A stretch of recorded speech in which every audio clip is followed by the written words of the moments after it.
High বন্ধুরা, সবাই কেমন আছেন? আবার আপনাদের মধ্যে চলে আইছি নতুন একটা ভিডিও নিয়ে। হাইরে দেখি আমার আষ্টিরে দিয়ে আছে কে কে করতেছে। আমি চিন্তা করলাম আষ্টির আগে খাওয়ান দিলই, আষ্টিরা খাওয়ান দিচ্ছি। আষ্টিরে দিলাম ভাত আর কুড়া মাহাইয়া দিছি, বুসি মাহাইয়া দিছি। বুসি টুসি খাই হাইরে আষ্টিও ঠান্ডা, আমিও ঠান্ডা। তারপরে গেলাম গলি ঘর। চিন্তা ভাবনা করলাম নিজের কাজ নিজে করতে কোনো লজ্জা নাই, কেননা নিজের কাজ নিজে করণটাই ভালো। আর গ্রামের কাজ নিজের কাজ নিজে না করলে করবো কে? তারপরে গরুর লেদা দিচ্ছে, লেদাটা রান্না ভালো দিয়েছিলাম। পরে মনে হচ্ছে জানি এটা মুখটা দেওয়ান লাগবো, এটা লাই তুই দিচ্ছি। তুই দেয় হেরা গলে ওটা হুড়া টুরা দিতেছি, হুড়া টুরা দেয় হেরে দুয়ের সময় আবার গরুটার গোসল হারাইন লাগবো। তারপর চিন্তা করলাম আজকে কি করা যা।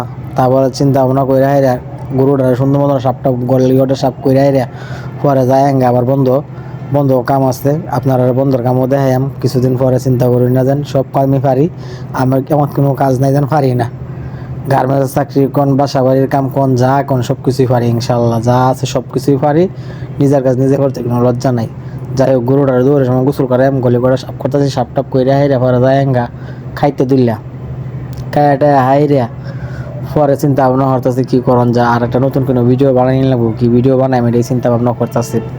সমস্যা কি, চিন্তা ভাবনা করার কিছু নাই। ভিডিও বানালে ভিডিওর কোনো শেষ নাই। আমাদের জীবনে কত কি নিয়ে ভিডিও বানান যা, ভিডিও করলে কোনো ভিডিওর কোনো শেষ নাই। পরে গরুটা দিলে আবার দিলে কেয়ার দিতেছি, তাতে গরুটা ঠিক মতো না খাইতারে। আবার দিলে কেয়ার দিলাম, কেয়ারটা দেয় দিই আমার শরীরটা গাইমে গেছে। বাবা রে বাবা, শরীরটা একারা গাইমে গেছে বুঝছেন। শরীরটা গাইমা টাইমে গেলে পরে কি করবাম, তাও আমি কই একটু ফ্যানটা দিয়ে চলতা ছোট জিরাই এলি।